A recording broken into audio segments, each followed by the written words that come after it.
IMC ஒருத்தர் தன்னுடைய 10 வயசுலேயே தான் என்னவாக போறோம்ன்றது முடிவெடுத்து அதுக்கான முழு முயற்சியும் இட்டு தன்னுடைய கனவுக்காக உழைச்சி அந்த கனவு எல்லாம் கடைசியில் நினைவாகும் போது அவர் உயிரோட இல்லைண்டா உங்களுக்கு நம்ப முடியுதா? இந்த காலகட்டத்துல எல்லா நடிகர்களுக்கும் இருக்கிற ஒரு மிகப்பெரிய கனவு உண்டா, அது தி ஆஸ்கர் அவார்ட். ஆனா அவர் செத்ததுக்கு அப்புறமா 31 அவார்டோட சேர்த்து தி ஆஸ்கர் அவார்டும் அவருக்கு கிடைச்சிக்குது.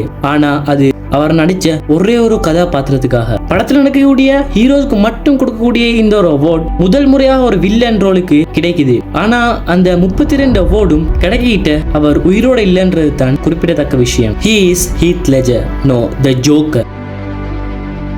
த டார்க் நைட்ன்ற படத்துல ஹீரோ ரோலுக்கு ஆடிஷன் போயிட்டு வந்த அவர் ஹீரோ ரோலுக்கு வெயிட் பண்ணிக்கிற டைம்ல வந்த கோல், நீங்க படத்துல செலக்ட் ஆகிட்டீங்க, ஆனா அது ஹீரோ ரோலுக்கு இல்ல வில்லன் ரோலுக்குன்னு சொல்லிட்டு போனை கட் பண்றாங்க. தான் ஒரு ரோல்ல நடிச்சா அந்த ரோல்ல திருப்பி யாராலும் நடிக்க முடியாதபடி நடிக்கிறது தான் ஹீத் லெஜர். ஒரு படத்துல ஒரு ரோல்ல நடிச்சாண்டா அந்த ரோலுக்கு இறங்கி அந்த ரோலுக்காக தன்னையே அர்ப்பணிச்சு நடிப்பார். சோ அவர் நடிச்ச இந்த டார்க் நைட் படம் மட்டுமல்ல, அவர் நடிச்ச எல்லா படத்திலையுமே அவர் தனித்துவமா தான் விளங்குவார். சோ இவர மாதிரி நிறைய பேர் எங்களோட வாழ்க்கையில எங்களுக்கான ஒரு பாடமாக வாழ்ந்து காட்டிட்டு போயிட்டு.